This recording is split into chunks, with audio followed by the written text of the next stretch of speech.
"Don't get in that helicopter." The shout didn't just cut through the air, it shattered it. Raymond Langston flinched, his hand already gripping the door handle of his Bell 429. The turbine behind him was howling, the rotors spinning faster with every second. The airfield rumbled with noise, but that voice, young, cracked, desperate somehow, pierced through it all. He turned sharply. A girl barefoot, small, no more than 10 was sprinting straight toward him across the tarmac. Her legs were thin, kicking up dust with each step, and her shirt, once pink, now dulled to a dusty rose, was torn wide at the shoulder. The hem flapped in the wind. Her jeans were frayed. She looked like she'd been running a long way, maybe longer than just across the field. Raymond stepped away from the aircraft, instinctively raising his arm to halt the pilot. "Hold," he called over the comm. The helicopter's rotors thundered on, but the pilot caught his signal and eased the throttle back.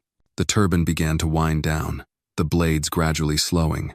The girl was close now, close enough that he could see the sweat running down her forehead, the whites of her eyes wide with urgency.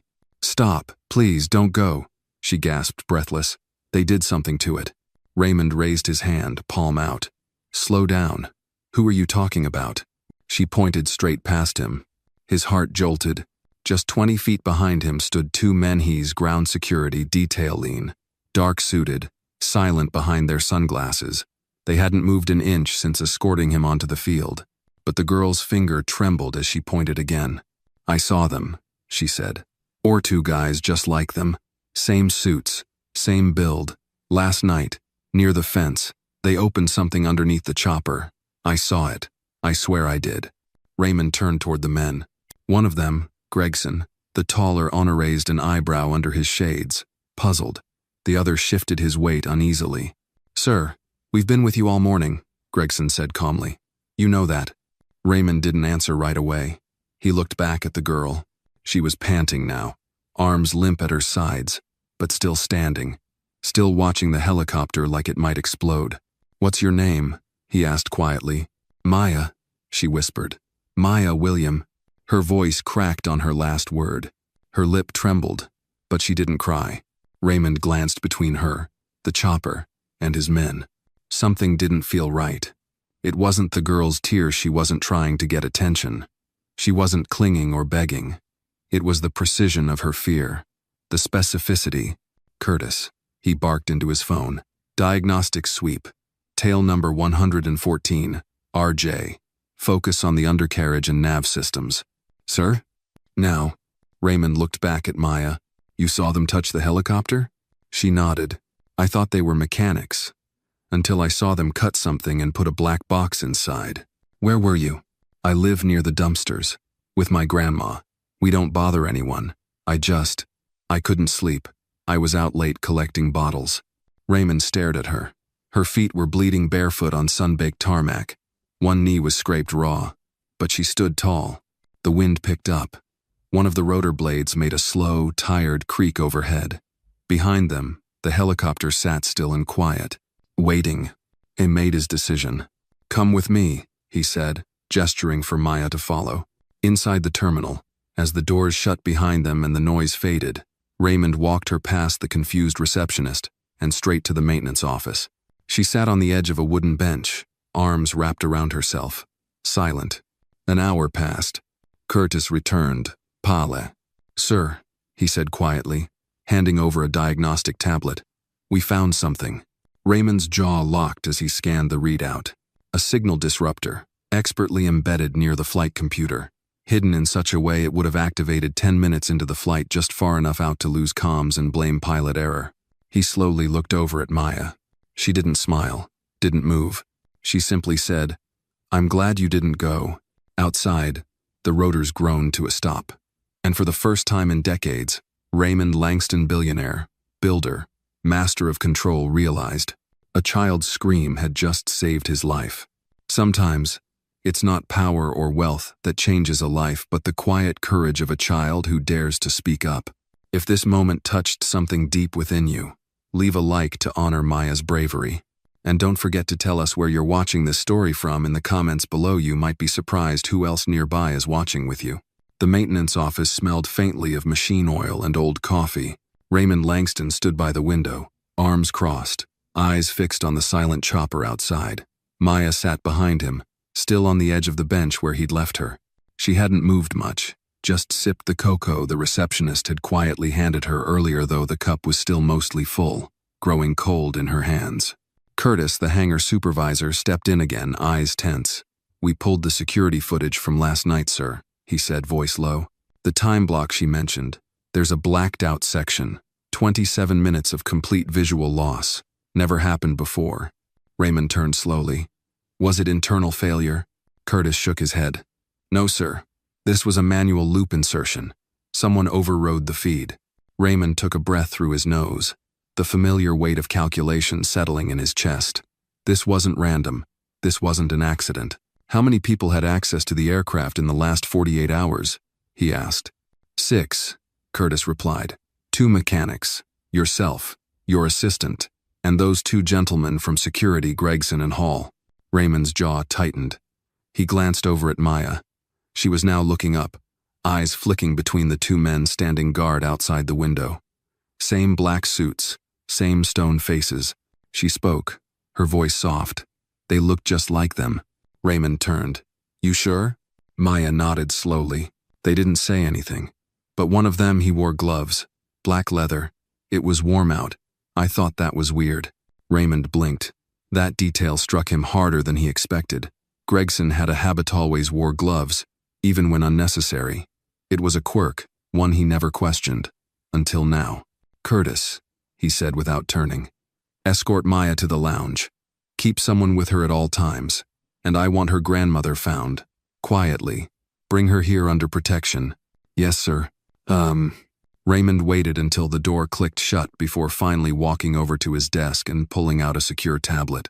Within moments, he was inside his encrypted files, details of every contract, every NDA, every deal pending. And there it was. The bid for the new federal GPS integrated aviation system. The one Aerogen Dynamics had been circling like vultures for months. A deal worth hundreds of millions. A deal Raymond's tech was set to win if nothing went wrong. And crashing mid-test flight? That would have destroyed everything. A light knock came at the door. It was Hall, the shorter of the 2 security men. "Everything all right, Mr. Langston?" Raymond looked at him, really looked, and for the first time, he noticed how rehearsed the man's calm was. Too even, too mechanical.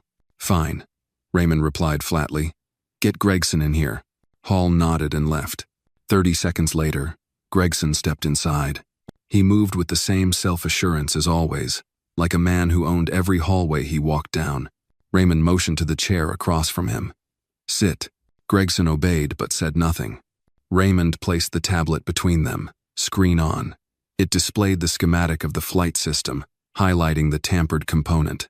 "You recognize that?" Gregson barely glanced. "Number." "She does," Raymond said, voice quiet.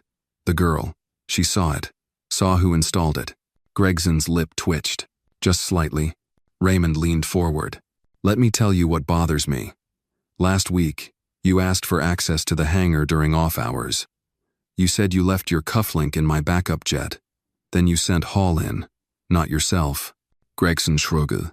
He had dinner plans. Raymond didn't blink. That night, the log showed someone using a manual override on the camera system. Then yesterday, you called in sick, yet showed up on site anyway. Spoke to no one. Didn't sign in. Gregson's face remained unreadable, but there was a twitch in the jaw. Tiny, but real. "You're a loyal man," Raymond said. "Or so I thought." A long silence followed. Finally, Gregson broke it. "You don't have proof." Raymond stood slowly. "Number? Not yet. But I have instinct. And a little girl who risked everything to shout the truth." He moved to the door and opened it. 2 federal agents stepped inside, badges out. Gregson didn't fight. He simply stood, nodded once, and followed them out. Raymond exhaled, then walked back to the window. Outside, Maya stood near the vending machine, a warm towel draped around her shoulders. A woman, her grandmother, no doubt, was now at her side, hugging her tight. Curtis walked up behind him. "How'd she know?" "She watches everything," Raymond murmured. "When no one else does." Curtis paused, then asked, "What now?" Raymond looked at the chopper once more. Now we follow the trail, all the way to Aragen. Behind him, the hum of conversation resumed, distant. But Raymond didn't move. He was thinking of Maya's bare feet pounding the pavement, the voice that cut through machines. And somewhere deeper, beneath all the silence and suspicion, a truth echoed. Sometimes the smallest voice carries the heaviest weight, and sometimes it's the only thing that keeps a man like him from falling. He would not ignore it again. The maintenance office smelled faintly of machine oil and old coffee. Raymond Langston stood by the window, arms crossed, eyes locked on the now silent bell 4:29 outside. The rotors had stilled, but his thoughts spun faster than ever. Behind him, Maya still sat on the edge of the bench where he'd placed Hersmal, quiet, hands wrapped around a paper cup of cocoa she hadn't touched. Curtis, the hangar supervisor, entered again, tension lining his voice. "We pulled the footage from last night, sir," he said carefully. "The window she mentioned about 1:15 to 1:42 a.m. It's blank. Completely. 27 minutes of nothing. That system has triple redundancy." Raymond turned. So someone wiped it, or inserted a pre-recorded loop. "This wasn't an accident, Mr. Langston." "Who had access?" "6 people," Curtis said. "You, your assistant, 2 maintenance crew, and the 2 security contractors, Gregson and Hall." Raymond glanced at Maya, who had just raised her eyes from the floor. She looked at the tinted glass behind which 2 men still stood silently, Gregson and Hall. Her voice was soft but clear. It was 2 guys built like them, same walk, same shape. One of them wore gloves, black leather. Raymond narrowed his eyes. Gregson always wore gloves. It was part of his image, or so Raymond had assumed. He stepped to the desk, pulled open a drawer, and retrieved a secure tablet. His fingers moved quickly through encrypted files, active projects, federal bids, internal risk memos. The centerpiece of it all, his company's pending contract with the U.S. Department of Transportation to overhaul GPS-based aviation control, a $900 million deal. And the one firm standing in his way? Aragen Dynamics. This wasn't sabotage for sport. This was business. He tapped a button on the desk intercom. "Curtis, move Maya to the staff lounge. Keep someone with her at all times. Quietly locate her grandmother. Bring her here under protection. No press." "Yes, sir." The door closed behind them. Raymond turned back to the window, face like carved stone. "Hall," he called through the open door. "Send Gregson in." Less than a minute later, Gregson stepped in, closing the door behind him. "You needed me, sir?" "Sit." Gregson did as instructed, his posture firm, calm, too calm. Raymond set the tablet down on the table between them. It displayed the diagram of the flight computer and a highlighted module under the co-pilot panel. "You recognize that?" Gregson glanced at it. "Not particularly." "She does," Raymond said. "The girl. She described what went in there. Described it perfectly, including the 2 men who installed it." Gregson's jaw shifted slightly, but he said nothing. Raymond leaned forward, voice steady. "You came to me 3 years ago, said you wanted loyalty over paycheck, said you respected men who built things instead of bought them." "I meant it," Gregson replied. "Then tell me who paid you to destroy me." Gregson didn't flinch, but something in his gaze went dull. The performance had ended. Raymond stood slowly. "Was it Aragen?" Gregson finally looked away. "I don't know names. I was just told to make the flight go down. No questions." "Who told you?" "A man named Cale Withers. He didn't come directly. It was routed through a private logistics firm, First Air Secure Ops, shell contracts. They paid in crypto, no trace." Raymond studied him. "Do you know what that girl saw last night?" Gregson said nothing. "She saw the end of me, Gregson, and she shouted anyway." Raymond pressed a button under his desk. The office door opened instantly. 2 plainclothes agents entered, displaying federal badges. "Mr. Langston," one of them nodded. "I'd like to report a domestic aviation sabotage attempt," Raymond said calmly. "The man sitting here can start you off." Gregson didn't resist. He stood, straightened his tie, and walked out with the agents without a word. Raymond turned back to the window. Outside, Maya was now wrapped in a clean towel, her grandmother holding her close. They stood near the vending machine, untouched by the chaos unfolding inside. The girl looked tired, but unshaken. Her eyes met his, even from across the glass. Curtis walked in quietly behind him. "Sir, what do you want to do now?" Raymond didn't look away. "I want a full background check on Cale Withers, and I want federal eyes on every vendor connected to Aerogen within the last 6 months." "Already started," Curtis replied. "And Curtis," Raymond paused, "I want Maya and her grandmother safe. Not just today, every day. Under our protection, no exceptions." Curtis nodded and left. Raymond remained by the window for a long while, hands in his pockets, jaw set. That morning, he'd planned to fly for clarity, to escape the pressure. Instead, a barefoot girl with a torn shoulder seam had shouted him back to life. And now, for the first time in years, he felt something like purpose.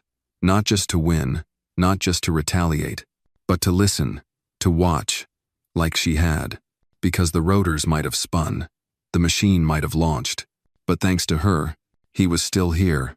It was nearly dusk when Raymond Langston returned to his penthouse overlooking the San Francisco Bay. The windows stretched from floor to ceiling, but the view barely registered in his mind. His thoughts were elsewhere, still back on the tarmac, still hearing Maya's scream echoing beneath the whir of helicopter blades. He loosened his tie and walked straight into his study. The room smelled faintly of aged leather and oak. Books lined one wall, but it was the safe behind the abstract painting that drew his attention. He keyed in the code and pulled out a slim black folder marked FT, Navtech, Federal Bid, Eyes Only. It held more than blueprints. It held the future of air travel. The next-generation GPS integration system. His company had spent 5 years perfecting an adaptive system that would make mid-air collisions nearly impossible. He'd been confident it would beat Aerogen's proposal hands down. Until now. Until they tried to kill him. He laid the folder on the desk, then tapped his private line. The screen lit up with the face of Special Agent Lorraine Greer, a contact he trusted within the Federal Aviation Investigations Unit. She was in her mid-50s, sharp, and seasoned, one of the few people he knew who didn't shrink in the presence of power. "You're late calling," she said without preamble.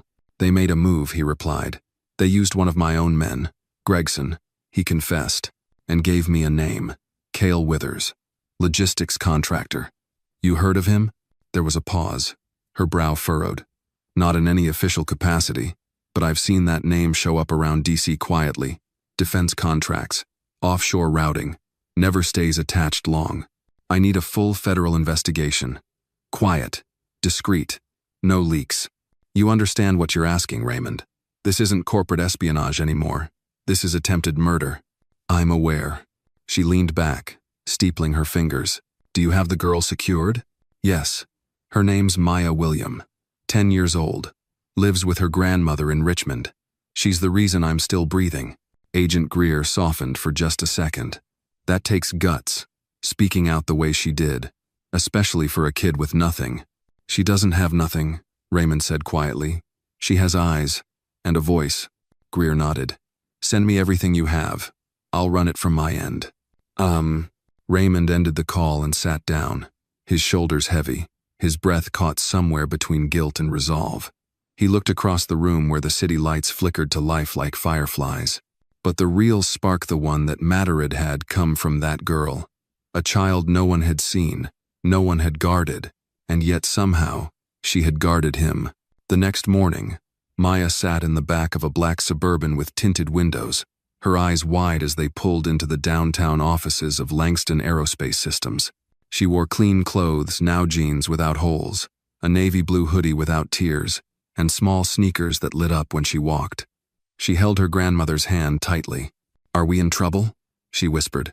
Raymond stepped out of the building's glass doors before anyone else could respond. He wore no tie, just a crisp white shirt rolled at the sleeves. He smiled gently. "Not at all. You're guests. And more than that, you're the reason we're standing here." He led them into the building, past the curious glances of executives and assistants, who tried not to stare. Maya's footsteps echoed in the marble-floored atrium. The building's vastness overwhelmed her, but she didn't let go of her grandmother's hand. They reached a private conference room where Lorraine Greer was waiting. She shook hands with Raymond, then knelt slightly to Maya's level. "You remember what you saw, sweetheart?" she asked kindly. Maya nodded. "Yes, Mom. I'm going to ask you a few questions. And if you remember anything, even small stuff, it helps, all right? Maya glanced at Raymond, then back to Greer. Okay. They reviewed everything. The SUV, the gloves, the metal case the man carried, the part he unlatched under the helicopter. The quiet words they spoke, Maya even remembered the logo stitched onto the back of one man's shirt. GigaTrack Solutions. Lorraine exchanged a glance with Raymond. GigaTrack's a subsidiary of Aerogen, their logistics arm. Raymond exhaled slowly. So this confirms it. It connects them, Greer corrected.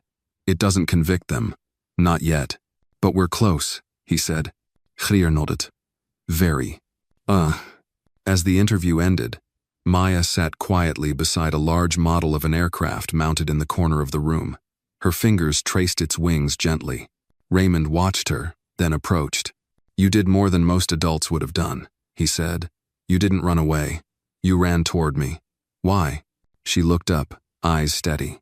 Because you were gonna die, and no one else was saying anything. He swallowed hard. Has that happened before? Seeing something bad, and no one listens? She nodded. Sometimes at school, sometimes in the neighborhood. People don't look down. They look over. Raymond knelt beside her. Well, not anymore. He reached into his pocket and pulled out a small Pina miniature version of the Langston Aerospace crest, polished silver with a blue wing crossing a compass. He clipped it gently onto her hoodie. You're one of us now. Maya looked down at the pin, then back up. Even if I don't fly? You already did, he said. You just saved the pilot. And later that day, after escorting Maya and her grandmother home with full private security, Raymond stood once more at his office window. The clouds had gathered again over the city, heavy and low, like a storm still waiting. Curtis entered quietly. You ready to hit back, sir? Raymond turned, eyes sharper now, voice calm but resolved. I'm not hitting back. I'm building forward. He turned back toward the city, where justice was slow, and voices like Maya's were often lost. But this time, he promised himself, hers would echo. By the time the sun dipped below the Golden Gate, Raymond Langston was already sitting inside a low-lit operations room beneath his company's headquarters, a rarely used sublevel wired directly into national satellite arrays, private servers, and encrypted surveillance archives. Most of his board didn't even know it existed. He stood before a large, curved digital screen where frames from last night's security footage flickered, pausing every few seconds. Federal Agent Lorraine Greer sat at the workstation beside him, scanning timestamp logs with narrowed eyes. There, she muttered, zooming in. Frame 4479. This blur right here only shows for a split second before the blackout kicks in. Raymond stepped closer. It was grainy, but enough. The silhouette of a man with a long case, barely visible against the backlight of a service truck. No face, no features, but the posture matched what Maya had described exactly. Same time she said she saw them. He confirmed. Greer nodded. Now watch what happens next. She scrubbed forward. A sudden digital snowstorm filled the screen. The footage jumped, froze, then resumed 27 minutes later clean, and perfectly empty. Raymond shook his head. Camera didn't malfunction. That's a manual loop insertion. More than that, Greer added, tapping the screen. They used something called a dead curtain berries, the metadata under dummy data. Only high-level contractors know how to deploy it. It's a signature technique. He turned sharply. Whose signature? Greer looked at him. GigaTrack. 3 previous aviation tampering incidents in the past 5 years, all erased the same way. Never went public. Never confirmed. But I've seen it before. Raymond clenched his jaw. So this was never about sabotage. It was assassination. No, she replied. It was strategic erasure. They didn't want to destroy the aircraft. They wanted you to disappear inside it. That landed hard. Raymond turned away, staring at the far wall where a schematic of his Bell 429 flickered with highlighted danger zones. Curtis said the sabotaged relay was wired into the GPS nav system and secondary communication panel, Raymond murmured. Which means, 5 minutes into the flight, I'd have been rerouted off course and radio, silent. Somewhere over water, Greer added, where a mechanical failure narrative is easy to sell, where rescue response would have come too late to matter. Raymond moved to the side console and opened another Philia contract proposal from Aerogen Dynamics, dated only 2 weeks prior. Buried deep in the footnotes, he'd highlighted a clause marked, Shared Testing Corridor Coordination, East Coast Facilities, the same corridor his test was scheduled to enter. He looked up. They were building a story. If I crashed, they'd step in with their system, claim ours was flawed, take the contract, own the future of civilian airspace. Greedy and brutal, Greer said. Classic playbook. Raymond exhaled slowly. His temples ached. We can't go to the press yet. Not until we have a full chain personnel, money, motive, methods. If we go public without proof, they'll counter with noise, discredit the girl, call this a smear. Greer nodded. Agreed. Which means we go deeper. You've got any internal whistleblowers? Raymond hesitated, then tapped into an archived employee log. One name blinked back at him. Peter Chen, a former systems analyst who had left abruptly 8 months ago. The departure had been labeled as a personal exit, but something had never sat right with it. He worked on our first-gen nav relay, Raymond said. Knew everything about the wiring. Never took an offer from Aerogen, but I suspect he was approached. Greer's eyes narrowed. Where is he now? Sacramento. Last address we have is a P.O. box, but I'll find him. That night, Raymond made the drive himself. He hated Sacramento traffic too slow, too indecisive, but the anonymity of driving alone calmed his nerves. When he arrived at the industrial block listed on Chen's personnel file, he found a run-down co-working building with a flickering sign and a broken mailbox labeled simply PC. Raymond knocked once. No answer. Then, from behind a cracked door down the hall, a voice murmured, I didn't think you'd come yourself. Raymond turned. Peter Chen stepped into the corridor, older than Raymond remembered, with darker circles under his eyes and a tightness in his posture that hadn't been there before. I heard about the incident, Chen said. Figured they'd move on you sooner or later. Raymond approached slowly. Then you know who they are. Chen hesitated, then nodded. They came to me a year ago, said they wanted technical insight for future compliance coordination, offered me 10 times my salary and a non-disclosure that basically read like a contract for silence. And you turned it down. I walked away, thought that was the end of it. He lowered his voice. But 6 months ago, my apartment was broken into. Nothing stolen. Just my old company laptop gone. I hadn't even used it in a year. Raymond's pulse quickened. You still have access to the central blueprint archives? Chen pulled a hard drive from his coat pocket. Not anymore, but I made a mirror copy before I resigned. You'll find the first schematic for the tamper point the same one they exploited. Raymond took the drive and looked him in the eye. Why give it to me now? Chen looked away. Because I saw the girl. On the news. That shout? That was braver than anything I ever did. I owe her. Back in San Francisco, Raymond handed the drive to Greer. Her team began decrypting it immediately. 2 hours later, one of her techs lifted his head. Ma'am, we found an embedded contractor name in the original patch code. Who? The tech turned the screen. It read, Withers, C Protocol Lock Access, Level 9. Greer looked at Raymond. We've got our man. And now, we're going to find who gave him the key. Raymond leaned back in the chair. For the first time since that scream on the runway, he felt the wind shift. It wasn't over. Not yet. But the truth was no longer hidden, and he was no longer alone. The morning fog curled low over the Langston Aerospace Testing Facility, veiling the hangars in a silvery shroud. Inside the executive conference room, the lights were dimmed, and a 3D holographic model of the Bell 429 spun silently above the polished table.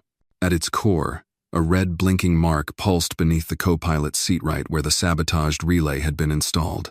Special Agent Lorraine Greer stood near the projection, arms crossed, while 2 federal analysts unpacked technical data from Peter Chen's mirrored drive. Raymond sat at the head of the table, unusually still, his fingers steepled under his chin. The technician spoke up, voice tight with awe and disgust. We ran simulations using the altered GPS script from the drive. With the sabotaged module active, the helicopter's flight path would have diverted exactly 7 minutes after takeoff. Location, 42 miles offshore. No radar, no communication. A total blackout event. Raymond's stomach turned. Engine failure narrative? Would have been airtight. The backup recorder would have shut off 30 seconds after reroute. No distress call. No anomaly data. Greer gestured to the model. It would have looked like a tragic mechanical fault, the kind that ends careers quietly. Raymond looked up. And whose idea was it? Greer turned to her analyst, who tapped into a folder tagged Withers, C. We matched the tampered code's ID with archived contractor logs from First Air Secure Ops. Access Level 9. Only a few people had clearance to approve this type of deployment. She tapped the screen. A name appeared. Russell Kane, Vice President of Systems Integration, Aerogen Dynamics. Raymond let out a slow breath, deep and deliberate. He signed the contract submission opposing mine 2 weeks ago. Greer's jaw tensed. It gets worse. Kane submitted a request to expedite testing on Aerogen's backup guidance system on the same day you were scheduled to fly. Raymond leaned forward. So if I crashed, they'd immediately pitch their system as a safer alternative, a public solution to a tragedy they engineered. Precisely. Silence settled like weight on the room. Finally, Raymond stood and moved to the window, where a small landing strip shimmered behind the veil of fog. Somewhere out there, Maya's voice still echoed in his memory. They touched your helicopter. He turned back. We need more than this. A direct link. Financial, conversational. I want wire transfers, meeting records, something no one can explain away. Greer's phone buzzed. She glanced at the message, then raised her eyes. We may have it. One of my undercover analysts at First Air just intercepted a secure message flagged under Kane's internal login. It's a burner relay, but the signature lines match Withers' last known device. The content? She turned her phone so Raymond could read it. Test failed. Target survived. Initiate fallback protocol. No further contact until dust settles. Raymond read it twice. Then a third time. Fallback protocol? Could mean retaliation. Or cover-up. Either way, they know you're alive, and they know the operation failed. Raymond's expression darkened. That means Maya's at risk. Greer nodded. I've already doubled her detail, but we'll need to move her and her grandmother out of Richmond today. Raymond picked up the phone. No need. I'll bring them to the estate. It's off-grid, monitored 24/7. Nothing happens there without me knowing. That afternoon, under heavy escort, Maya and her grandmother arrived at Langston's private estate in Sonoma County. The compound sprawled across 80 acres, a fusion of sleek glass design and protective steel vanes. Nestled between vineyard slopes and forested edges, it was a place built not just for privacy but for control. Maya stepped out of the SUV slowly, holding a paper notebook close to her chest. She scanned the quiet surroundings, the stillness in the air, the way even the birdsong seemed cautious. Raymond met her at the front steps, jacket off, sleeves rolled, a softness in his eyes she hadn't seen before. You're safe here, he said, and not just because of the walls. Maya gave a small nod, then looked up. Did you find out who they are? We're getting closer, he said. You helped more than you know. She hesitated, then opened her notebook and handed it to him. Inside were drawings childlike but sharp. One sketch was of a man in a black cap with square shoulders, placing something under a helicopter. Another was of a dark SUV, and one more, of Raymond, standing next to her, his figure much taller but not imposing. Raymond flipped through the pages slowly, throat tightening. You remember details better than most of my engineers, he said. She shrugged. When no one listens to you, you learn to watch harder. That night, Greer called from the city. We just got confirmation, she said. Kane's phone pinged at a private terminal in Nevada. He's heading out of the country. We've already alerted Homeland and Interpol. He won't get far. Raymond walked out onto the patio, watching stars blink through gaps in the trees. And what about Withers? Still hiding, she replied. But once we bring Kane in, he'll crack. People like that never carry the whole plan. They're just handspade to turn screws. Then let's make sure the whole machine is exposed, Raymond said. He ended the call and looked toward the guest house where Maya's light was still on. Inside, she was drawing again, likely another piece of the puzzle no one else would think to see. A small voice had warned him. A small hand had pointed out giants in the shadows. And now, under the stillness of night and the hum of hidden security lines running beneath the soil, Raymond Langston made himself a new kind of promissoire for contracts, not for power, not for revenge, but for the truth, and for the child who dared to speak it. 3 days later, Raymond Langston stood behind a velvet curtain, listening to the low hum of reporters, flashes of camera shutters, and the buzz of whispered speculation building inside the Langston Aerospace Grand Hall. It had been years since he held a press conference this size, years since he'd addressed the public directly. But this time, it wasn't about quarterly results or product launches. This time, it was personal. This time, it was justice. Agent Greer stood beside him, reviewing final notes with her earpiece in. "Kane's been intercepted at Heathrow," she said quietly. "Interpol has him in custody. Withers has gone dark, but now that the first domino's fallen, the rest will follow." Raymond nodded. "Do we have enough? Between the hacked communication logs, Peter Chen's schematic archive, Maya's testimony, and Kane's travel logs, it's more than enough. We won't just convict them, we'll expose everything." The stage director gave the 2-minute signal. Raymond adjusted his cufflinks. Today, he wore no tie.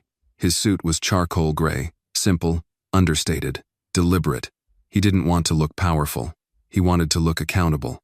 Across the stage, Maya stood with her grandmother in the wings, her hands folded nervously in front of her new blue cardigan. Her eyes flicked between the crowd and Raymond. He gave her a nod. She nodded back, stronger than her age should allow. The lights dimmed. The curtain rose. Raymond stepped into the spotlight. He walked to the podium with a calm, unhurried pace. Reporters murmured. Cameras clicked like 1,000 locusts. He let the silence stretch before speaking.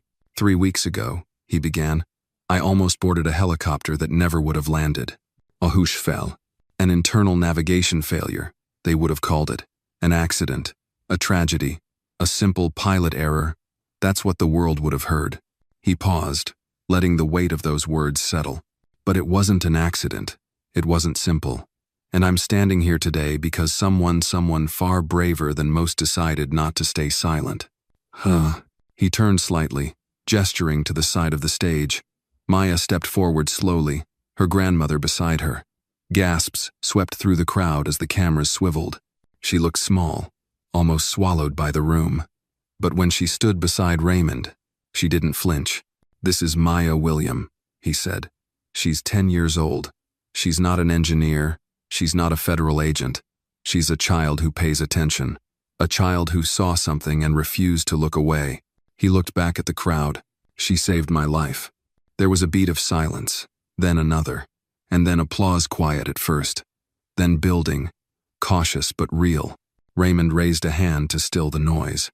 "I won't detail every part of the investigation here today. That work is ongoing. But what I will say is this. A team of corporate executives, contractors, and affiliates of Aerogen Dynamics attempted to eliminate me to secure control of a federal aviation contract. They rigged my aircraft. They planned for my disappearance. And they failed because they underestimated the power of an unheard voice." He stepped back from the podium and knelt slightly beside Maya. "Do you want to say anything?" he asked. Maya glanced at her grandmother, then at the sea of faces before her. Her voice was small, but clear. I didn't want him to die. That's all." A few people wiped their eyes. Raymond rose again. "In Maya's honor, and in the name of every unheard child who's ever seen something wrong and been too afraid to speak, today I'm announcing the creation of the Maya Watch Initiative program, dedicated to equipping children in underrepresented communities with access to safety resources, digital literacy, and advocacy tools. Because paying attention should never go unrewarded." The applause this time was immediate and lasting. Later that afternoon, Raymond returned to the estate, emotionally exhausted but sharper than he'd been in years. He stepped out onto the patio, where Maya was seated beneath a large oak, sketching quietly. She looked up as he approached. "You were amazing," he said, pulling up a chair beside her. She shrugged. "I didn't say much. You didn't have to. The truth speaks loud on its own." She flipped her notebook to a new page. "What happens now?" "We keep going," Raymond replied. "They'll fight back, try to bury it, spin it. But the difference is this time, we're not alone. You reminded me what watching really means, what listening means." She smiled faintly. "Do you think I could be a pilot one day?" Raymond smiled. I think you already are. You saved someone mid-flight. That's more than most pilots ever do. As the sun dipped behind the vineyard hills, a stillness fell over the Landone, not of fear, but of clarity. Behind them, the wind stirred the tall grass. Ahead of them, the noise of litigation and scandal would rise. But for now, in that quiet golden moment, a billionaire and a barefoot girl sat side by side, not as savior and saved, but as co-navigators of a truth no longer hidden, and this time, they were ready for whatever came next. The headlines the next morning roared like jet engines across every major network. Billionaire sabotage plot exposed. 10-year-old girl saves aviation tycoon from assassination. Aerogen executives under federal investigation. Raymond Langston sat at the long dining table in his estate's open kitchen, still in his robe, a half-eaten bowl of oatmeal beside him. He hadn't slept much. The press conference had triggered a tidal wave: public support, legal scrutiny, government intervention, and the flood was only rising. Curtis entered, tablet in hand, his expression a tight knot of urgency. Sir, federal agents raided Aerogen's DC office this morning. They seized 15 terabytes of internal data and over 30 encrypted devices. Raymond nodded. And Russell Kane? Still in UK custody. Extradition pending. His lawyers are already pushing for a sealed deposition. Raymond leaned back, rubbing his temples. Of course they are. They'll try to settle this in shadows. Curtis hesitated. There's more. We just got word Cale Withers surfaced. He tried to flee through a private port in Baja but was intercepted by Mexican authorities. He's being held. Quietly, for now. Raymond's eyes sharpened. Does he know about Maya? Curtis shook his head. Not unless someone told him. We've kept her name sealed behind federal firewalls, and her location's been rotated across secure channels. Good, Raymond muttered. Keep it that way. Oh. Outside the window, the sun was rising over the vines, casting gold streaks across the hills. Maya sat on the porch steps, wrapped in a light blanket, sketching with a focused calm that belied the storm surrounding her. Her grandmother was inside, preparing breakfast and humming softly hymns, mostly old ones that carried memory in every note. Raymond walked out and took the spot beside Maya. She looked up from her notebook and smiled faintly. Drawing again? He asked. She nodded. This one's a bird, not flying, just watching. Raymond smiled, tilting his head. What kind? She paused. I don't know, but I think it knows everything. He let that sit for a while. Things are going to get noisier, he said gently. People are going to say a lot of things. About me, about what happened. I know, she replied. Grandma says they're going to twist stuff. She's right. But the truth doesn't change just because someone bends the way it's told. Maya flipped the page, drawing a long looping shape that curved like a trail. Are they going to jail? Some of them, he said. Some will fight, some will lie. But the chain's broken now, and everyone's watching. She was quiet for a long moment, then asked, Why'd they want to hurt you? Raymond stared at the horizon. Because I was in the way. They wanted power, money, control, and I had something they needed to take to get it. Maya nodded as if she understood more than a 10-year-old should. But they didn't get it. No, he said, because of you. Later that day, Raymond returned to his downtown headquarters to meet with his executive board. The room was tense. Some wore expressions of awe, others of quiet, fear-worried about public backlash, legal exposure, investors pulling out. He stood at the head of the table. No slides, no charts, just a printed statement in his hands. I know what you're thinking, he began. Our stock price, our reputation, our contracts. He paused, scanning each face. But I want to remind every single one of you this company was almost used as a weapon. Our platform, our tech, our trust, all hijacked because we stopped paying attention to what didn't look dangerous, because we assumed that silence meant safety. He laid the statement down. So from this day forward, we change how we operate. No more top-down only approvals.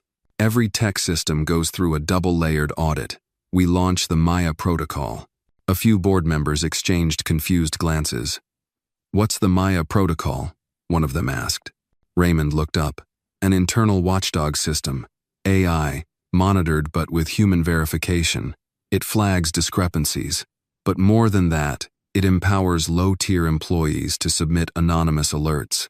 And every single alert will be reviewed at the executive level. One woman raised her brow. You're going to base a company-wide protocol on a 10-year-old girl's warning? Raymond didn't flinch. She saw what we missed and saved my life. So yes, I'm basing it on her. Because the day we stop believing that wisdom can come from the lowest rung is the day we invite collapse. Silence. Then slowly heads nodded. Not all, but enough. That evening, Maya stood at the edge of the estate garden, looking up at the first stars poking through the dusk. Her grandmother joined her, wrapping an arm around her shoulder. You did good, baby, she whispered. Maya looked up. Do you think I changed something? Her grandmother smiled. You changed everything. From the porch, Raymond watched them, the girl who saw in the dark, and he turned to Curtis, who stood beside him with a soft smile. She's going to outgrow this place. I hope so, Raymond replied. That's the point. A gentle wind stirred the trees. Somewhere in the distance, an owl called out, a quiet sentinel of the night. And within that peace, the world shifted not with noise, not with violence, but with the quiet certainty of a truth seen, spoken, and finally, heard. The chapel at Langston Estate wasn't large. It wasn't even used much, just an old, wood-framed building tucked between the vineyard rows and the southern tree line. It had no stained glass, no grand altar, no organ, but on this overcast morning, it held something far greater than ceremony. Raymond stood at the back of the room, adjusting the sleeves of his navy suit. He wasn't giving a speech today. This wasn't a press event. It was a private gathering, just staff, federal agents, a few colleagues, and a pair of chairs at the front saved for two guests who didn't know why they were here yet. Maya and her grandmother entered quietly, escorted by Agent Greer herself. Maya wore a pale yellow dress, simple and clean, with white sneakers. Her hair was braided back neatly, a small silver pin Raymond's company crestil clipped to the collar of her sweater. As the last guest settled, Greer stepped up to the lectern and cleared her throat. We don't gather here today to remember what was lost, she began. We gather to acknowledge what was prevented by someone most of the world wouldn't have seen coming. She turned toward Maya. This child didn't just speak up. She changed the trajectory of an entire investigation, dismantled a conspiracy, and exposed a level of corruption that would have otherwise passed undetected.